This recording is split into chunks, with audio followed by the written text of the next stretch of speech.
Hey guys, welcome to this week's Marvel movie news. I'm Rob from the Hybrid Network. Let's jump straight into this.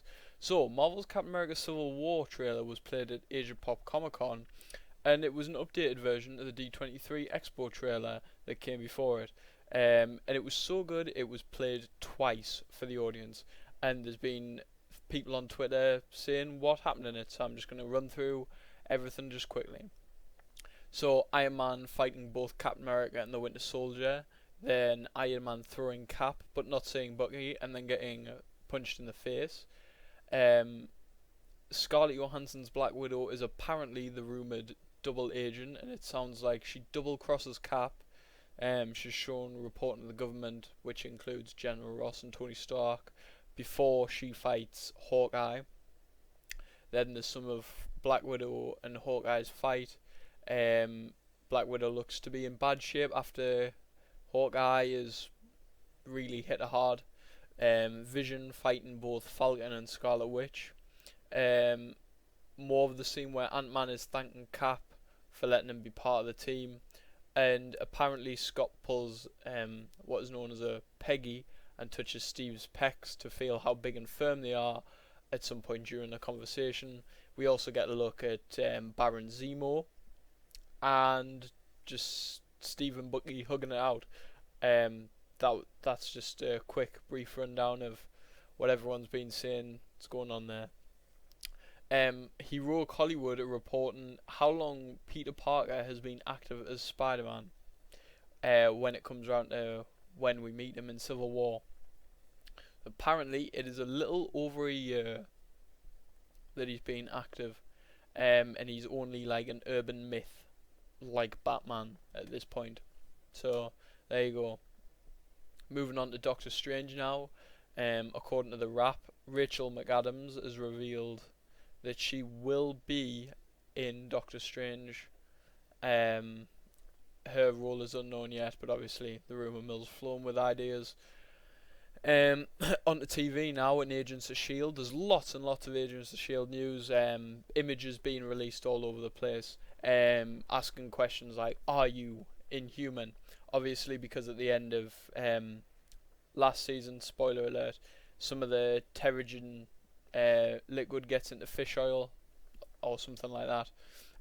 There's also been images released showing off Coulson with a prosthetic hand after it got chopped off, and Quake's new outfit, and also just the whole cast together.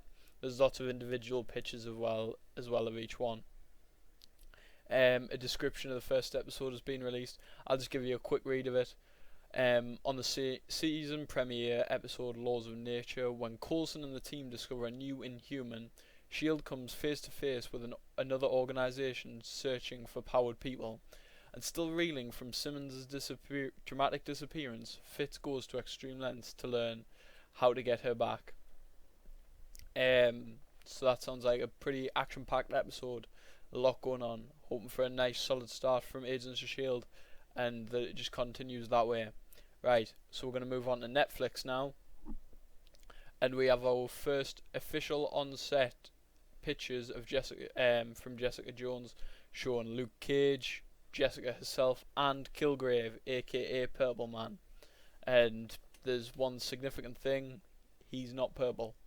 So, what do you think? Leave down in the comments. Do you think he'll turn purple? Do you think they'll keep on normal? Do you think he'll just wear purple suits? And would you like that, or would you prefer him to be the classic purple? This isn't really anything serious, but John Bernthal has been spotted walking around with a Punisher top on, sporting the classic emblem with Castle printed along the back. And that just shows how excited he is for the role, really, to be in Daredevil. Speaking of Daredevil, Scott Glenn will be returning to the role of Stick in Daredevil Season 2, which we'll all be excited for. That was one of the best episodes in my eyes when Stick was there. We also learned who Alfred Woodard will be portraying, and that is local Harlem politician Maria Dillard. Both she and actor Mahira Shala I've absolutely butchered that name, and I'm sorry. Who plays her cousin and fellow Luke Cage rival, Cornell Cottonmouth Stokes. There are some pictures of them on set in New York. They'll obviously be on the screen for you. And now we're going to move on to Fox News. Now, Deadpool hasn't even been released yet, and they are planning a sequel for it. That's how confident they are for it. And obviously that means there's been the talks about whether Cable is going to be in it, because, well, you can't. There's always talks about whether Cable is going to be in the next X-Men film or not. I think for every single X-Men film, there's been conversations about Cable. Kinberg said, and it's the character that I've always wanted to do in one form or another. We talked about Cable actually in Days of Future Past at one point. But yeah, we're in the early stages of a sequel talk.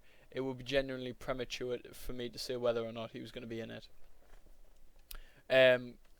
Kinberg also came out and said about Deadpool and Gambit are most likely going to cross over with the X-Men, since the events of Days of Future Past give them a clean slate to work on.